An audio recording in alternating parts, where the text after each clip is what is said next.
오늘 하나님께서 우리에게 주신 은혜의 말씀은 에스겔 35장 구약성경 1206쪽에 있습니다. 에스겔 35장의 말씀, 우리 먼저 드라마 바이블을 읽고 그 뒤에 하나님의 말씀 나누도록 하겠습니다. 제 35장.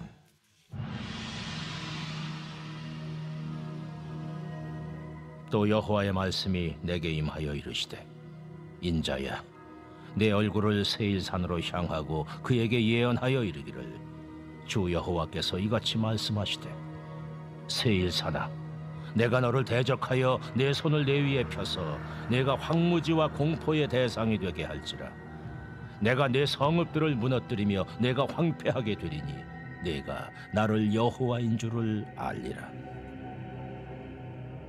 내가 옛날부터 한을 품고 이스라엘 족속의 환난 때, 곧 죄악의 마지막 때에 칼의 위력에 그들을 넘겼도다. 그러므로 주 여호와의 말씀입니다. 내가 나의 삶을 두고 맹세하노니 내가 너에게 피를 만나게 한즉 피가 너를 따르리라. 내가 피를 미워하지 아니하였은즉 피가 너를 따르리라. 내가 세일산이 황무지와 폐허가 되게 하여 그 위에 왕래하는 자를 다 끊을지라.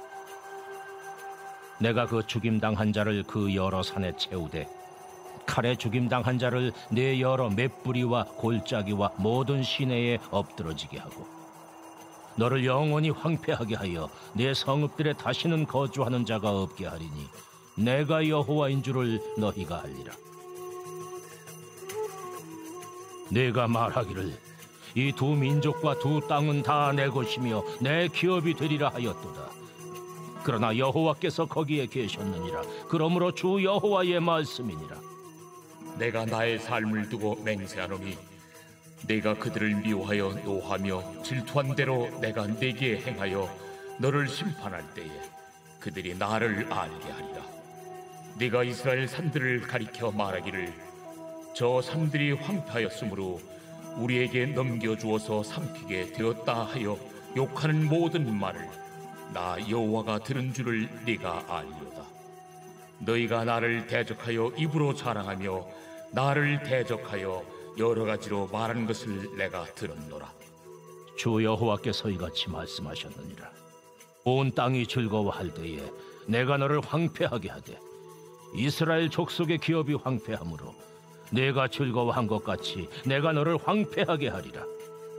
세일산아, 너와 에돔 온 땅이 황폐하리니 내가 여호와인 줄을 무리가 알리라 하셨다 하라. 아멘. 우리 시간 함께 먼저 잠깐 기도하고 은혜 나누려고 하는데요, 오늘은 우리 오이코스 리더와 부리더로 헌신하는 분들을 위해서 우리가 먼저 축복하는 시간을 가지려고 합니다. 잠깐만 자리에서 일어나시면 좋겠습니다. 네, 우리 오이코스 리더와 부리더 분들 잠깐만 일어나십시오. 그리고 우리가 이분들을 함께 축복합니다. 하나님께서 또 작은 목회자로 이분들을 세우셔서 우리 영혼을 돌아보는 분들인데, 하나님 늘 성령으로 충만하게 인도해 주시고 이분들의 삶 가운데, 가정 가운데 은혜 베풀어 주셔서 마음껏 하나님을 위해서 헌신할 수 있게 달라고, 경제적으로 또 가정을 지켜주시며 사업장에서, 직장에서 인정받는 그런 분들 될 수 있게 해달라고, 이 같은 기도 제목 가지고 리더와 부리더를 함께 축복하며 우리 한 1분 정도 기도하겠습니다. 함께 기도합니다. 거룩하신 아버지 하나님, 리더로 수고하는 한 영혼 한 영혼, 또 부리더로 수고하는 분들을 이 시간 한 마음으로 기도합니다. 아버지 하나님, 예수님의 마음으로 한 영혼을 돌아보며 늘 그들의 영혼을 돌아보고 그들의 영혼을 축복하기 위하여 애쓰고 수고하는 리더와 부리더를 하나님 일일이 기억하여 주시옵고, 이 귀한 사명 온전히 감당할 수 있도록, 즐겁게 감당할 수 있도록 힘과 능력과 지혜를 더하여 주시며, 아버지 하나님, 섬기고 있는 가정과 또 직장과 교회 안에서 모든 역할 잘 감당할 수 있도록 때를 따라 돕는 은혜와 능력으로 친히 함께하여 주옵소서. 그렇게 리더와 부리더의 가정이 가장 먼저 하나님 앞에 복받는 가정 되게 도와주시고, 그 복이 흘러 넘치고 넘쳐 오이코스로 모일 때마다 하나님 만나는 은혜의 이야기가 넘쳐나고 하나님을 만날 은혜가 기대가 되고, 그래서 그 속에서 또 다른 천국 공동체를 경험할 수 있도록 하나님 아버지 은혜를 더하여 주옵소서. 한 영혼을 돌아보는 예수님이 하셨던 일들을 동일하게 감당하고 있는 리더와 부리더들입니다. 하나님, 이분들 한 분 한 분을 일일이 기억하여 주시옵소서. 우리가 축복하며 기도하며 나아갈 때 이 모든 축복 기도가 결코 헛되지 않게 하여 주시옵고, 하나님 아버지의 마음을 시원케 하며 하나님 앞에 영광 올려드리며 하나님 앞에 하나님 기뻐하는 삶이 되어질 수 있도록 주님 인도하여 주옵소서.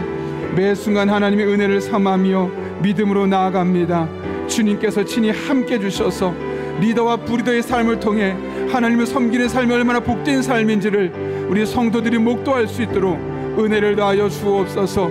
특별히 2023년 그런 은혜가 있을 수 있도록 주님 함께하여 주옵소서. 하나님만을 바라보며 나아갑니다. 의지하며 나아갑니다. 신실하신 하나님, 살아계신 하나님, 능력으로 역사하여 주옵소서. 주님 안에 거하게 하여 주옵소서.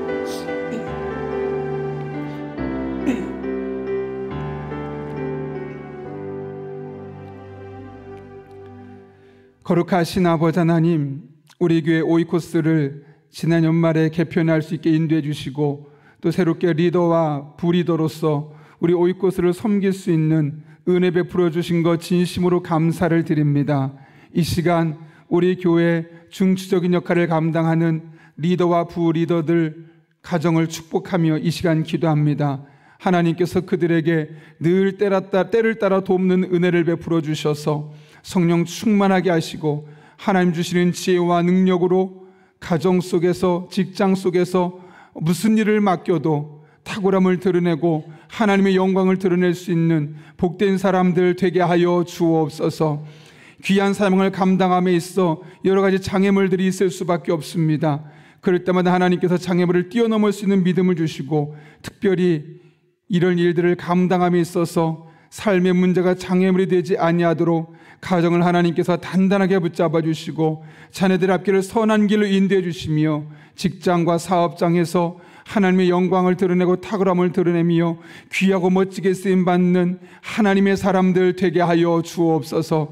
올 한 해 리더들과 부리더들을 그렇게 축복하여 주심을 통하여 많은 성도님들이 하나님의 은혜가 어떻게 흘러가는지를 오이코스를 통해 경험할 수 있도록 복의 복을 더하여 주옵소서.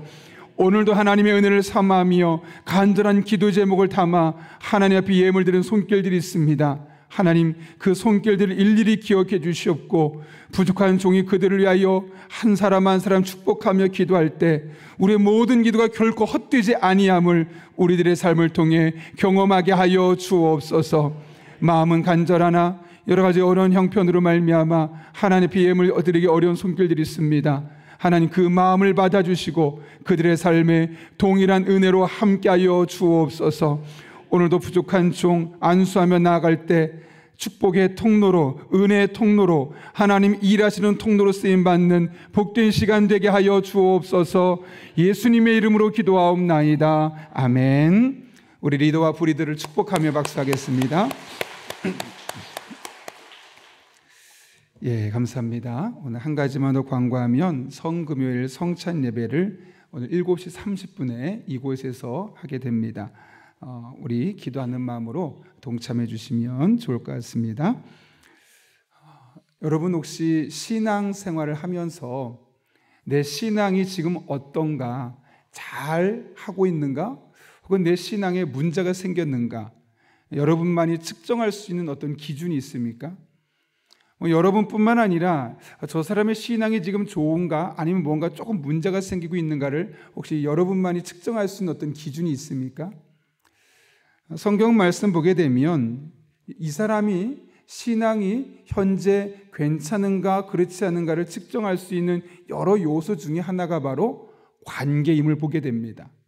특별히 이것은 인간관계를 보게 되면 지금 그 사람이 맺고 있는 인간관계의 모습을 보면 지금 신앙생활을 잘하고 있는지 그렇지 않은지를 측정할 수 있는 것이죠. 왜냐하면 하나님과의 관계가 좋으면 당연히 다른 사람과의 관계도 좋을 수밖에 없는 겁니다. 그런데 하나님과의 관계에 문제가 생기면 그 사람이 일상의 삶에서 부부관계든 다른 사람과의 관계든 분명히 삐걱거리고 문제가 생긴 것을 볼 수밖에 없는 것. 그렇게 신앙과 우리 인간관계는 밀접하게 연관되어 있습니다. 오늘 본문을 통해서도 이 같은 모습을 우리가 볼 수 있는데요. 오늘 본문은 세일산을 향한 하나님의 심판의 말씀입니다. 3절 말씀을 보면 세일산아 내가 너를 대적하여 내 손을 내 위에 펴서 내가 황무지와 공포의 대상이 되게 할지라 라고 이야기합니다. 하나님께서 친히 세일산에 대적이 되어 있겠다라고 말씀하고 있는 것이죠. 그렇다면 여러분, 도대체 세일산은 어디길래 하나님께서 그들에게 대적이 되겠다고 말씀하는 걸까요?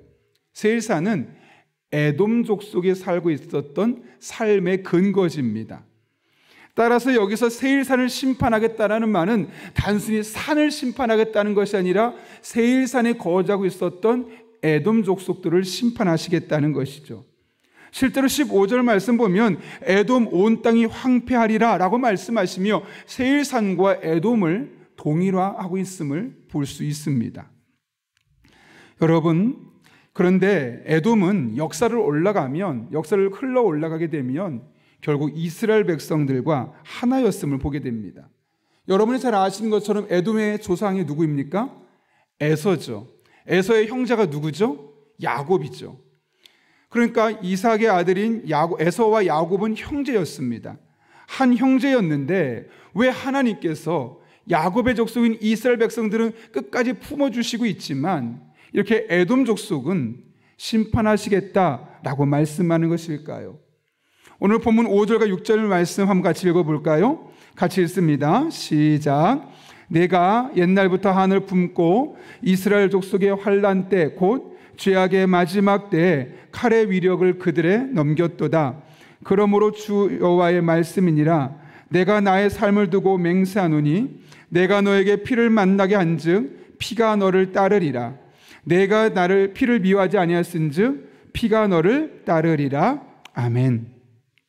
여기 보게 되면 에돔의 문제가 무엇입니까? 5절 말씀 보면 그들의 종족 즉 이스라엘 백성들이 환난 때 그들의 편이 되어줘야 되는데 그들을 오히려 다른 나라에 넘겨버렸다고 합니다. 6절을 보면 피를 미워하지 않았다라고 말하죠. 이게 무슨 말입니까? 이스라엘 백성들이 죽어가는 그 모습을 보면서 냉소적으로 잔인하게 그들을 오히려 넘겨주고 있었다는 것을 이야기하고 있는 것이죠. 이것이 바로 에돔이 하나님의 심판을 받게 되었던 가장 중요한 요소입니다.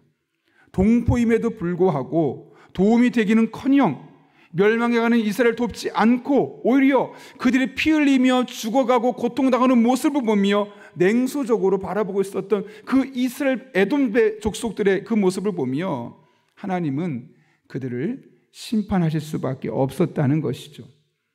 그렇다면 왜? 그래도 한때는 같은 동족이었는데 왜 이렇게 그 둘 사이는 갈라질 수밖에 없었고 자신의 동포가 죽어나가고 자신의 종포가 힘든 일을 당할 때 그것을 당연하게 여기고 냉수적으로 바라볼 뿐만 아니라 그것이 그들을 심판하게 하는 이유가 될 수밖에 없었을까요? 오늘 본문은 그 이유를 두 가지로 설명하는데요. 첫 번째로는 이 안에 있는 묵은 감정을 제대로 관리하지 못했기 때문에 그렇습니다. 여러분, 오늘 본문 5절의 말씀 보게 되면 에돔이 이스라엘의 대적이 되었던 이유를 이렇게 설명합니다. 5절 앞에 어떻게 시작하죠? 내가 옛날부터 한을 품고, 여기 보면 한이란 단어가 나와요.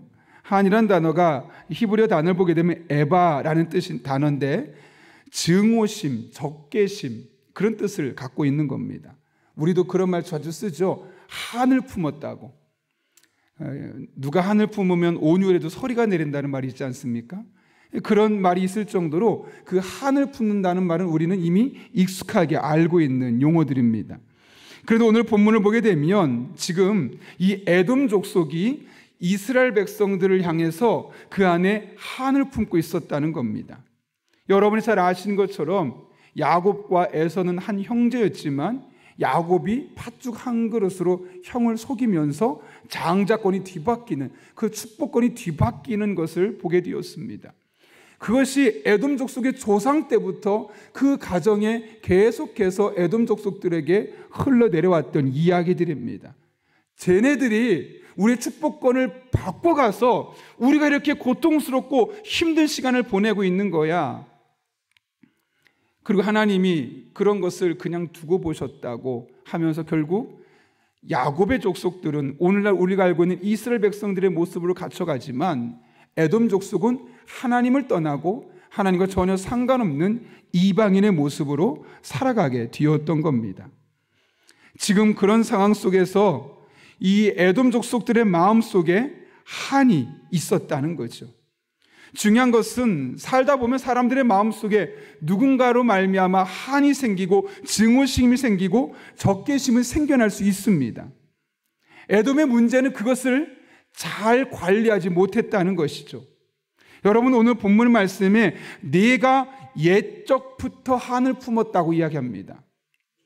여기 옛적부터라는 표현을 많은 사람이 주로 그냥 옛날에 이런 한을 품었었어, 그냥 단순한 과거의 한 시점으로 보내하는 경향성이 많은데요, 오늘 본문에서는 그런 의미가 아니라 과거부터 지금까지 쭉 계속해서 너희 마음속에 이런 한을 품고 있었다, 이 사실을 지금 지적하고 있는 겁니다. 여러분, 누구나 마음이 상할 수 있습니다. 누구나 증오심을 가질 수 있고 적개심을 가질 수 있고 상대방에 대해서 한을 품을 수는 있습니다.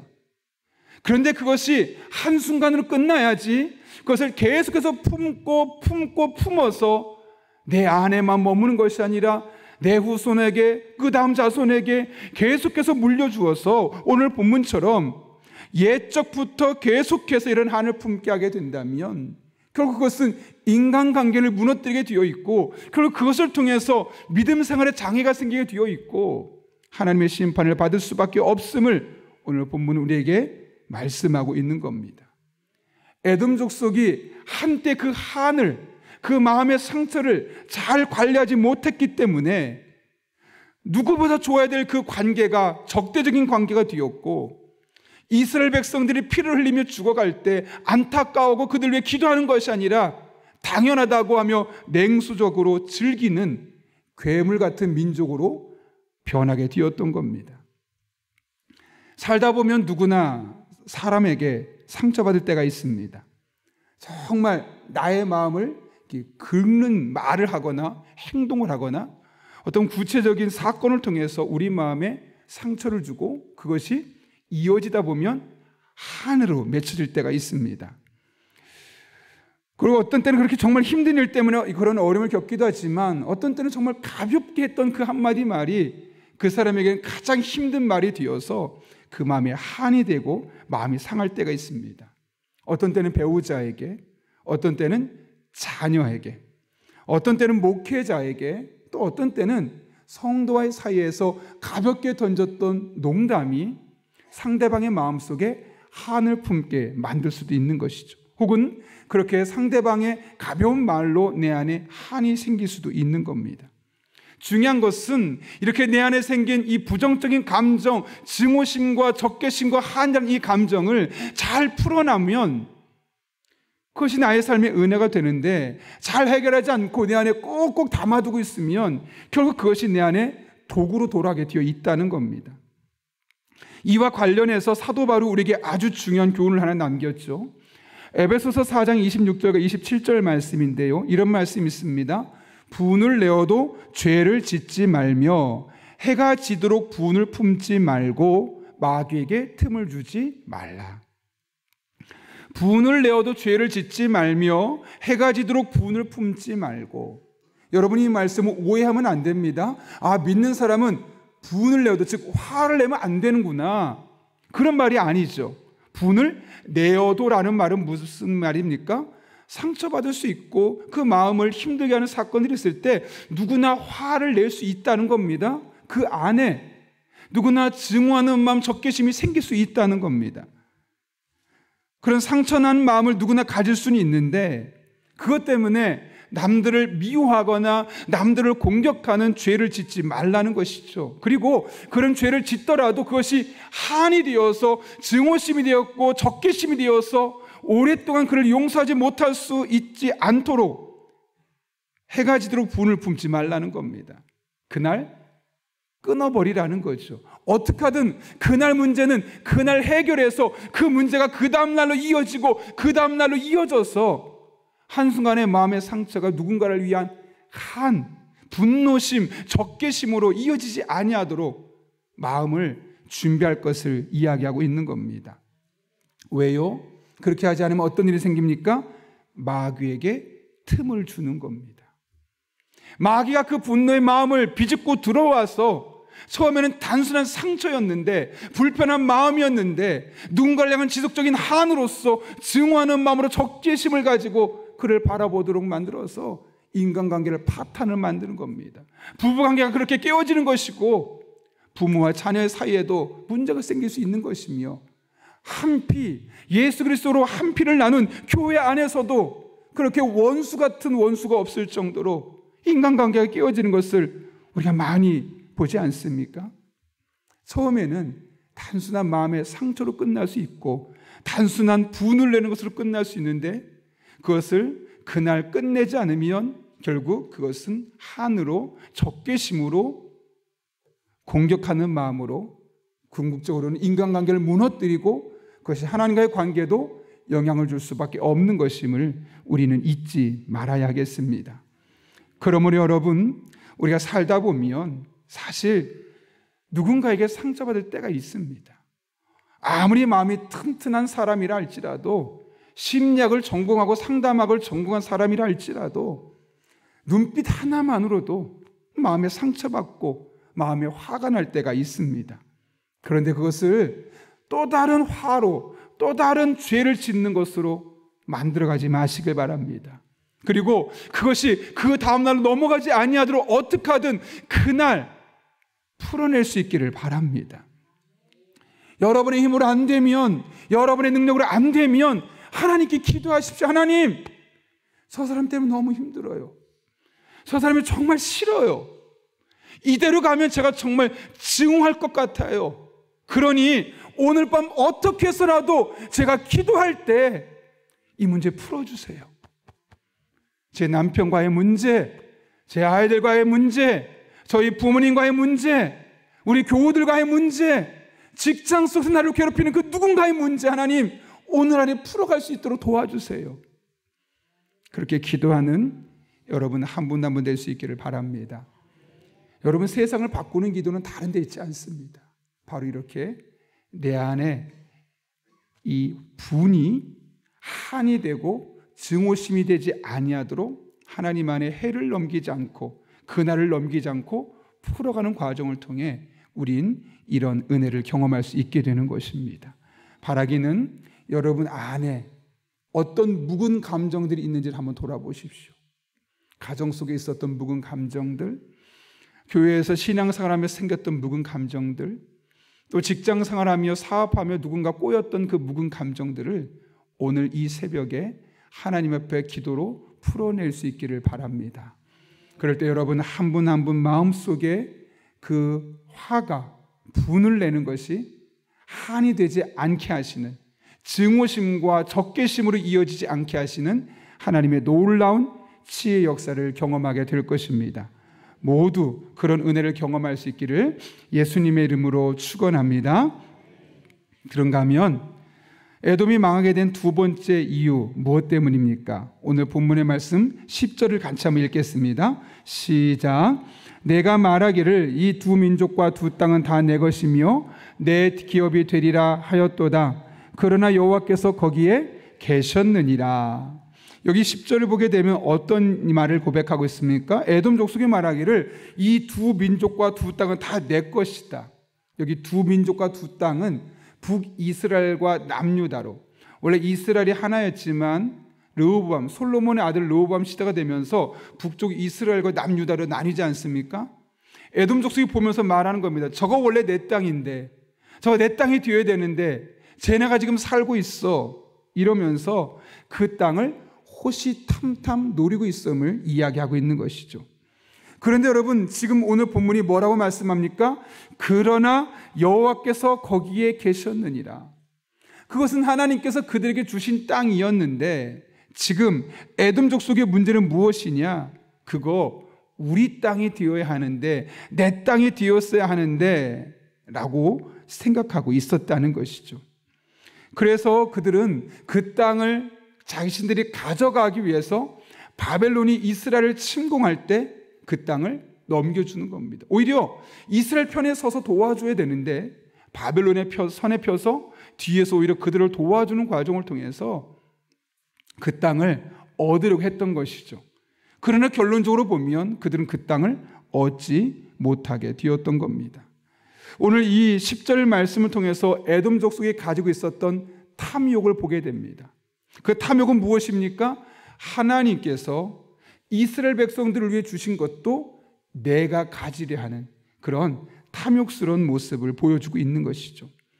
여러분, 탐욕의 뜻이 무엇일까요? 사전을 찾아보니까 지나치게 탐하는 욕심이라는 뜻을 갖고 있습니다. 이게 무엇을 의미하겠습니까? 다시 말하면 하나님께서 이 사람에게 준 것이 있고 나에게 준 것이 있는데, 마치 달란트처럼 5달란트를 주고 2달란트를 주고 1달란트를 준 것처럼 각자 하나님께서 주신 삶의 자리가 있고 그런 이유가 있는데, 지금 2달란트 받은 사람이 5달란트 사람 받은 사람을 보면서 내가 저거 누렸어야 되는데 저게 내게 될 수도 있었는데 이런 마음을 갖고 있었다는 것이죠. 지금 에돔이 갖고 있었던 마음이 그런 마음입니다.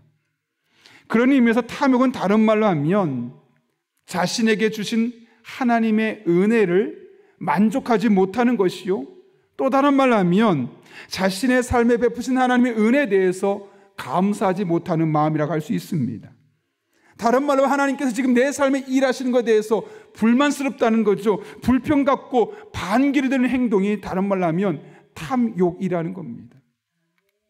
그래서 실제로 여러분 로마서 1장 말씀 보게 되면 불경건한 모습을 이야기하며 감사하지 아니하며 라고 이야기를 하고, 디모데후서 3장 2절의 말씀에 말세의 지극히 개인적이고 이기적인 모습 가운데 하나가 뭐냐면 감사하지 아니한다는 겁니다. 하나님께서 특별한 목적이 있어 조금 더 재능을 주신 사람이 있고 조금 덜한 재능을 주셔서 각자 주신 삶의 자리에서 살게 하셨습니다. 그래서 다양한 직업이 있는 것이고 다양한 계층이 있게 되는 것이고 그들이 함께 조화를 이루며 이 세상을 아름답게 만들어가게 되어 있는 겁니다. 그런 가운데 어떤 일이 생깁니까? 더 갖고 싶고 더 누리고 싶고 지금 내 삶에 만족스럽지 않아서 자꾸 그렇게 누군가를 이용하게 되고 그런 탐욕을 부리게 되면서 상대방의 나의 도구가 될 수밖에 없는 그런 일들이 생길 수밖에 없는 것이죠. 에돔이 갖고 있었던 가장 큰 문제는 하나님께서 자신들에게 주신 것에 만족하거나 감사하지 아니하고 오히려 이스라엘 백성들의 모습을 부러워하며 그것을 가지려 했던 지나친 욕심 때문이었음을 오늘 성경은 우리에게 이야기하고 있는 겁니다. 그런 의미에서 우리가 하나님과의 바른 관계, 또 우리에게 주신 인간적인 관계에서 바른 관계를 맺기 위해서 가장 먼저 우리 안에 회복되어야 될 마음은 만족하는 마음이요, 감사하는 마음입니다. 그런 마음이 있게 될 때 상대방을 있는 그대로 인정할 수 있게 되고 내 삶도 그대로 인정하며 하나님 앞에 나아갈 수 있게 되는 것이죠. 제가 설교를 준비하면서 감사라는 제목의 책을 읽었는데요, 제가 지난 연말에 서점에 갔다 제목이 너무 좋아서 사놓고 아직 못 읽었다가 이제 올 하반기에 여러분과 함께 감사를 나누려고 지금 읽고 있었던 중인데, 그 책에 보니까 한 분의 이야기가 나옵니다. 그 교회 성도님의 이야기인데, 그 성도님의 친구의 딸이 고등학생이었는데 교통사고를 당하게 되었고 그것 때문에 식물인간이 될 수밖에 없는 아주 극단적으로 어려운 상황에 놓이게 되었습니다. 그 모습을 보면서 친구가 너무너무 안타깝죠. 아주 가깝게 지낸 친구의 딸이, 고등학생이 교통사고를 당하면서 식물인간이 된다는 것은 친구 입장에서 결코 쉽지 않은 일이었습니다. 마침 그 당시에 성도들이 100일 동안 우리 감사운동을 합시다 라고 하면서 자기에게 주어진 감사 제목들을 매일 5개씩 쓰는 그런 시간을 가지게 되었는데, 마침 이 성도님이 50일 동안 쓰고 있었던 겁니다. 근데 50일 동안 쓰다 보니까 쓰기 전과 너무너무 다른 겁니다. 그러면서 내가 이렇게 매일매일 5가지씩 감사 제목을 찾으면서 살다 보니까 내 인생이 너무너무 좋은데 지금 저렇게 교통사고를 당해서 식물인간이 되어 있는 딸을 보며 힘들어하고 있는 친구에게 혹시 감사에 대한 이야기를 할까? 사실 처음엔 힘들었다고 합니다. 이런 이야기를 하면 친구가 어떻게 생각할까? 그런 마음이 들었지만 본인이 50일 동안 경험한 게 있어서 그 친구에게 조심스럽게 감사 노트를 전하게 되었고 그 친구가 그래서 쓰기 시작했다는 거죠. 그렇게 조금씩 매일매일 하나님 앞에 감사 제목들을 5개씩 써나가면서 하루 이틀 지나면서 100일이 딱 뒤었을 때 그 친구의 삶에 놀라운 변화가 일어났습니다.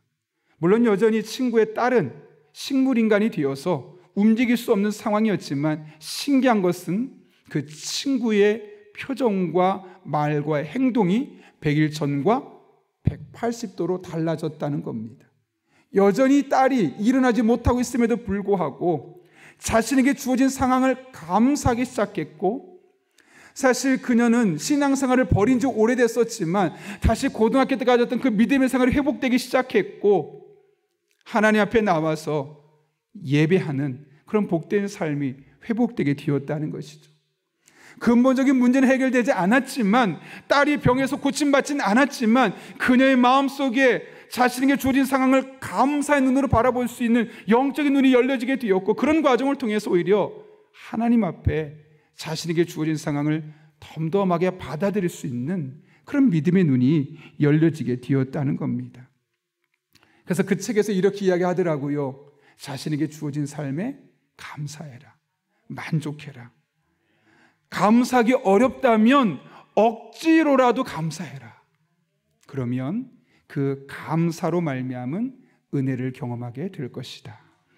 바라기는 여러분에게 주어진 상황 다 만족할 수 없을 겁니다. 특별히 다른 누군가와 비교하면 더더욱 만족하기 어려울 겁니다. 그럼에도 불구하고 하나님께서 뜻이 있어 지금 여러분에게 그런 상황을 열어주셨습니다. 그러니 그 상황에 만족하며 감사하며 나아가는 여러분 될 수 있기를 바랍니다. 그 안에 하나님의 놀라운 은혜가 여러분의 삶에 찾아오게 될 것이고, 그런 과정을 통해 역사를 바꾸는 기도가 여러분의 입술을 통해 고백되게 될 것입니다. 이 새벽에 그 하나님을 만나는 저와 여러분 될 수 있기를 예수님의 이름으로 축원합니다. 우리 함께 이 시간 기도하고 찬송하겠습니다. 거룩하신 아버지 하나님, 오늘 우리를 주님 전에 불러주셔서 함께 하나님을 예배하게 하시고 찬송하게 하신 은혜 진심으로 감사를 드립니다. 우리들의 삶을 돌아보며 이 시간 주님 앞에 믿음으로 기도하며 나아갑니다. 하나님 아버지, 우리의 무거운 감정을 잘 해결해서 그것이 한으로 분노로 적개심으로 이어지지 아니하도록 은혜를 더하여 주옵소서. 뿐만 아니라 우리가 우리에게 주어진 삶의 모습을 감사하며 만족하며 나갈 때 이를 통해 우리를 향해 예비하신 하나님의 또 다른 은혜를 풍성히 경험하게 하여 주옵소서. 예수님의 이름으로 기도하옵나이다. 아멘.